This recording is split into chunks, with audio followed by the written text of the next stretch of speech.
Tu vois, alors je vais te présenter toutes les personnes qui travaillent à la vie syndicale. Alors, t'as Alain. Bonjour Alain. Je viens d'adhérer à la CGT. Dans mon syndicat, j'ai rencontré Sophie, qui est membre de la commission exécutive. Sophie m'a présenté Eric, membre du bureau. Je présente Marc Lejeune. Bienvenue. Merci. On se revoit tout à l'heure, d'accord? Ça marche. Et Karima, la secrétaire générale. Karima? Oui, entrez. Secrétaire générale, bureau, commission exécutive. J'étais un peu perdu. Du coup, j'ai demandé. C'est quoi exactement la commission...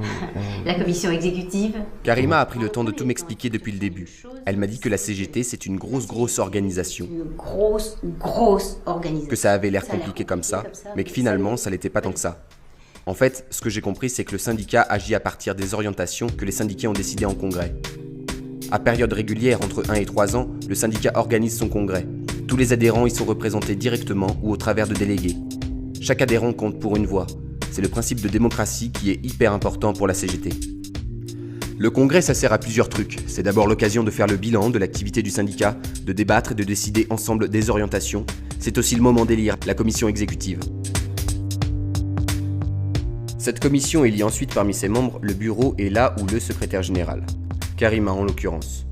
Le rôle de la commission exécutive, c'est de diriger en prenant toutes les décisions qui engagent le syndicat, dans le respect des orientations décidées au congrès. Le bureau, lui, organise et impulse l'activité. Et puis Karima, c'est une sorte de chef d'orchestre qui anime le tout. Ah ouais, je vois. Pour que je comprenne bien comment ça marche, elle m'expliquait que la CGT se déclinait en plein de structures. Des structures territoriales, des structures professionnelles, des structures spécifiques. Mais pour commencer, Il y a 3 principes. d'abord il y a le syndicat. C'est l'organisation de base de la CGT.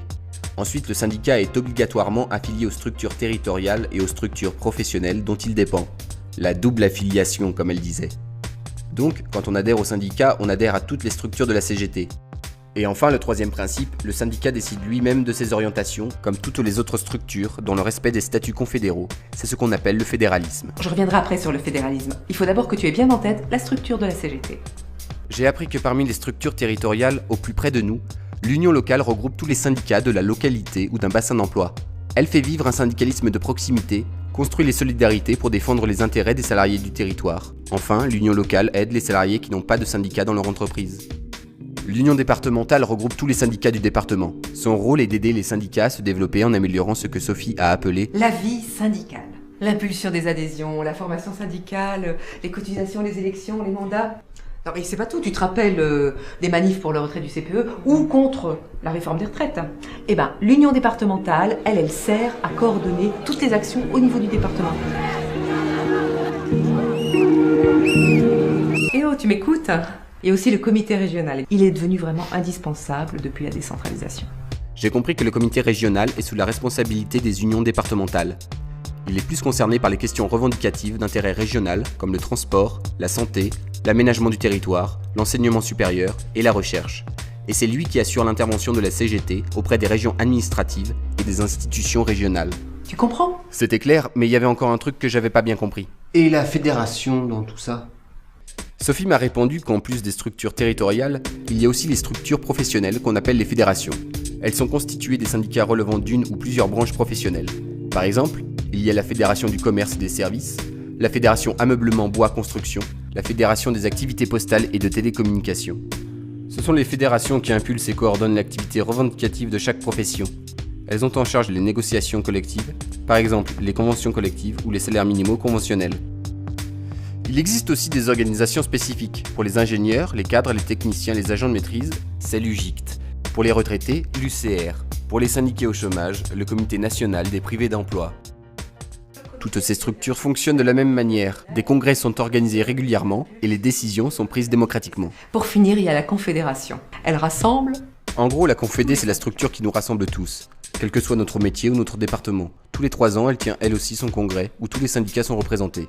Ce qu'il faut que tu comprennes quand même, et qui est vraiment très important, c'est le principe du fédéralisme. Tu vois, je vais quand même reprendre... C'est là que j'ai compris que maintenant que Sophie avait commencé, ça allait être difficile de l'arrêter. Alors à partir de là... Pour résumer, elle m'a raconté qu'au départ, avant même la naissance de la CGT, le fédéralisme était un système d'organisation né de la méfiance à l'égard de l'État bureaucratique et répressif. Dans la CGT, le fédéralisme est partout et à chaque degré, ce qui signifie que l'individu, comme le syndicat, la fédération ou l'union départementale, tous entretiennent des relations d'égalité et sont autonomes. en respectant évidemment les orientations décidées démocratiquement lors du congrès confédéral. Sophie, tiens. Je commençais à y voir plus clair, mais je me posais encore une question, et pas des moindres. Sinon, j'ai appris que chaque année, je devais régler 12 timbres à mon syndicat. Cette cotisation que je paye, elle va où? Ah oui, non mais attends. Tu vois. Eric a pris la peine de me répondre à son tour. Grâce à lui, j'ai compris que ma cotisation me permet de devenir pleinement acteur de l'organisation et m'ouvre des droits comme par exemple le droit à la formation syndicale ou le droit de recevoir de l'information. Ma cotisation constitue aussi un élément vital du financement de l'organisation. Elle garantit son indépendance à l'égard du patronat et des institutions.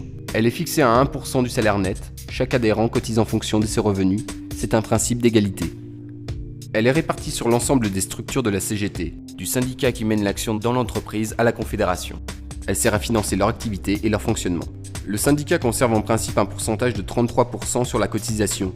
Il reverse le reste à Cogetise, un organisme spécifiquement créé par la CGT pour répartir la cotisation entre les différentes structures. Le premier timbre que j'ai payé quand j'ai adhéré est réparti d'une façon bien spéciale. Pour cette première cotisation, Cogetise reverse l'intégralité au Fonds national interprofessionnel, le FNI, qui contribue à développer la solidarité dans la CGT. Eric m'a expliqué que le FNI permettait notamment d'aider les organisations en difficulté et financer des projets de renforcement de la CGT. Une part du FNI alimente aussi l'association de consommateurs de la CGT, Indecosa, et l'Avenir Social, une association de solidarité interne. Les mois suivants, Cogetise verse 29% aux structures professionnelles, 25% aux structures territoriales, 10% aux structures interprofessionnelles nationales et 3% à la presse confédérale. Le journal ensemble, tiens, voilà. Tu vois? Et j'imagine que cette répartition est bien sûr décidée en congrès. Ah ben voilà mon grand, t'as tout compris. En ce qui concerne l'organisation de la CGT, c'est sûr. Mais sinon, tu vas encore apprendre plein de choses, crois-moi. Et si on allait boire un café pour fêter ça? Allez. Il y a un flic qui me demande ma carte d'identité. Il a cru que j'étais une lycéenne. C'est énorme. Moi j'ai fait les manifs de la loi Fillon sur les retraites en 2003. Ah, grand-maman aussi. ouais. 2003 déjà. On avait eu un afflux d'adhésion à ce moment-là. Finalement, c'était pas si compliqué à comprendre l'organisation de la CGT. Quand on y pense, c'est juste le minimum pour un fonctionnement équilibré, démocratique, dans lequel chacun et chacune trouve sa place et les moyens d'agir.